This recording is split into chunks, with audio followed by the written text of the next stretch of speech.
Salut à tous, c'est Cory. Aujourd'hui c'est ma première vidéo et j'ai décidé de vous montrer 5 conseils fondamentaux pour avoir un bon logo. Ces conseils je les ai développés pendant mes études mais aussi pendant mes expériences professionnelles et je me suis dit que voilà, ça pourrait être cool de vous montrer ça en vidéo. Alors mon premier conseil c'est la typographie.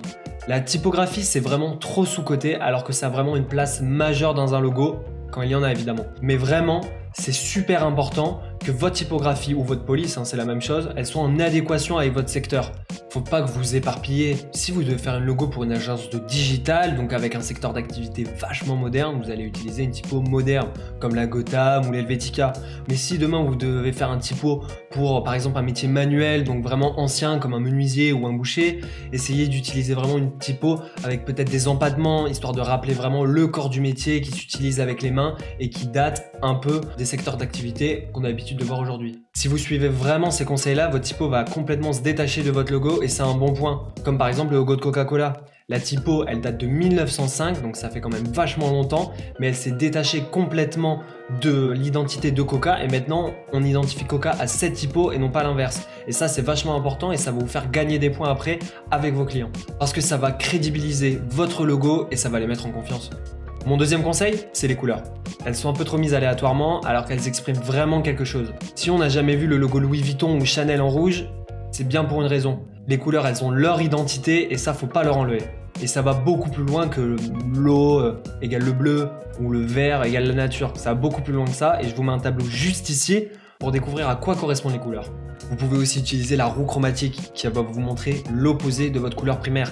Si vous voulez faire ressortir du rouge, vous regardez sur la roue chromatique son opposé, vous essayez de l'associer dans votre logo et votre rouge va sortir encore plus vif qu'il ne l'est.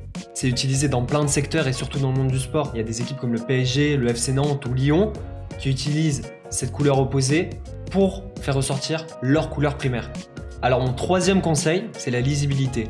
C'est super important parce qu'avec un peu de chance, votre logo il sera décliné sur plein de supports différents. Donc d'une affiche de 4 mètres par 3 mètres ou dans une carte de visite de 5 par 8. Donc il faut qu'il fonctionne vraiment sur ces deux types de formats. Donc ce que vous pouvez faire, si par exemple vous avez une baseline, vous pouvez la supprimer lors des cartes de visite. C'est pas dérangeant, on reconnaîtra l'identité globale de la marque et ça vous évitera des erreurs comme par exemple celle de la Société Générale. Donc ça c'était le logo qui était censé avoir à la base et ça c'est le logo qui a eu au résultat final. En fait, cette erreur, elle vient de la réduction. Ils ont réduit le logo et ils se sont rendus compte qu'au final, ça faisait un rectangle. Donc maintenant, on est passé au-dessus et tout le monde a oublié, mais c'est vrai que dans le monde du graphisme, tout le monde en parle et on s'en sert souvent en tant que mauvais exemple. Le dernier point important de la lisibilité de votre logo, c'est de pouvoir l'utiliser avec de la monochromie, donc d'une seule couleur, que ce soit noir, blanc ou avec la couleur prédominante de votre logo. C'est super important parce que ça va permettre à l'entreprise des gains énormes en coût d'impression. Le quatrième point, c'est la réflexion. Il faut que vous pensiez au secteur et à tout ce qui entoure votre logo. Le siège social de la marque, où elle se situe, ce qu'elle vise, sa cible. C'est pas pour rien que dans le logo de BMW, il y a les couleurs du drapeau bavarois, c'est pas choisi au hasard. C'est pour faire une référence au lieu où se situe le siège social. L'autre point important dans la réflexion de votre logo, c'est le sens que ça va avoir sur vos clients. Et la Caisse d'épargne, elle l'a bien compris. Elle a fait une petite référence en utilisant un écureuil, ce qui symbolise en gros, faites-nous confiance, on va bien garder votre argent comme l'écureuil garde bien ses réserves pour l'hiver. Voilà, c'est un peu la même chose. Donc n'hésitez pas à vous renseigner sur le secteur d'activité de votre client, sur son siège social pour pouvoir faire des petites références et vous allez avoir encore plus d'arguments pour pouvoir justifier votre logo et le client ça va le convaincre et ça va le mettre en confiance sur votre travail. Le dernier point le plus important, c'est l'intemporalité. Alors c'est super compliqué à faire en tant que graphiste, mais vous devez créer un logo qui va durer dans le temps. Le logo de Volkswagen, lui, il est là depuis des dizaines d'années, il le modernise juste par-ci par-là en fonction des tendances actuelles, mais on le reconnaît toujours.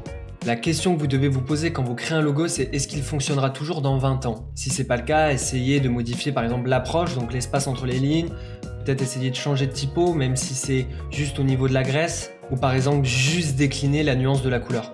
Pour m'inspirer et trouver des nouvelles tendances, moi je vais sur Behance, c'est un site que je vous recommande. J'y passe vraiment beaucoup de temps quand je fais de la création d'un logo. J'essaie de faire quelques analyses d'existants afin d'en retirer des éléments clés, à peu près ceux que je viens de vous citer, et de pouvoir faire un logo actuel, mais aussi que j'espère voir dans 20 ans. Donc voilà, cette vidéo est maintenant terminée. J'espère que ces 5 points vont vous aider à créer un logo. N'hésitez pas à me les envoyer, peut-être que je pourrais vous aider à faire quelques modifications pour que votre logo soit accepté par votre client. Des fois ça se joue à un détail, mais les détails ont leur importance. Si cette vidéo vous a plu, n'hésitez pas à lâcher un like et à vous abonner, ça me fera grave plaisir et plein de vidéos arrivent bientôt. Ciao!